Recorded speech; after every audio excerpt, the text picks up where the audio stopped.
Bagi kita yang menyembah Allah yang hidup di dalam Yesus Kristus, kita tahu bahwa dia juga selain bekerja dengan yaitu Kairos, dia bekerja dengan Kronos.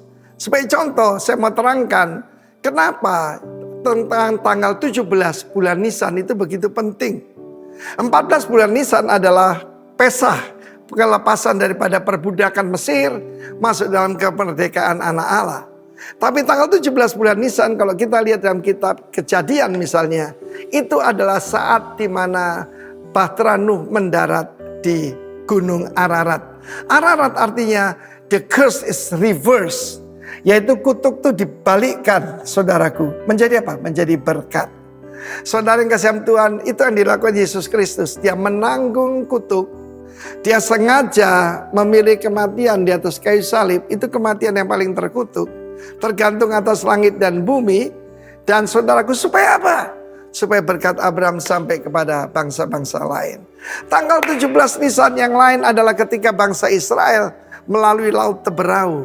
Ini suatu yang sangat dramatis dan ini bukan dongeng. 17 bulan Nisan dan saat penguburan Firaun dan seluruh tentaranya di dalam Laut Teberau itu, Yamsyub. Tetapi juga saudaraku, tanggal yang sama adalah tanggal di mana bangsa Israel menyeberangi sungai Yordan untuk masuk ke tanah yang dijanjikan, dipimpin oleh Yosua. Yosua dan Yesus itu nama yang sama. Artinya the God of the saving cry. Kara. Saudaraku, He's still the God of the saving cry. Ketika orang berkata Yesus masuk ke Yerusalem, Hosana. Apa itu Hosana itu? Save us. Selamatkan kami.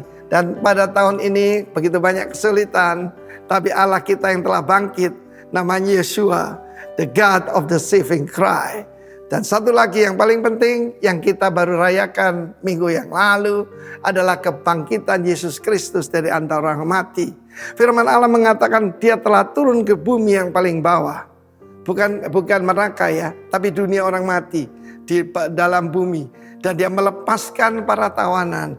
Dan dia naik ke surga, yaitu 40 hari kemudian, saudaraku. Ya, 40 hari kemudian. Dan 10 hari kemudian, perayaan Pentakosta, Roh Kudus datang. Dan bangkitlah gereja Yesus Kristus. Jadi sekali lagi, the curse will reverse into blessing. Dan juga saudaraku, laut kematian, laut Teberau diseberangi. Saudaraku, Yarden itu artinya menurun. Atau juga sungai kematian dilewati juga. Dan terakhir, kebangkitan Yesus Kristus yang merubah dunia. Cuma ada satu manusia yang adalah Allah menjadi manusia. Banyak orang mau ngaku jadi Tuhan. Saat ini di India ada seorang wanita mengatakan dia seorang dewi. Dan banyak orang nyembah dia, saudaraku. Dan itu semua, saudaraku, tidak benar.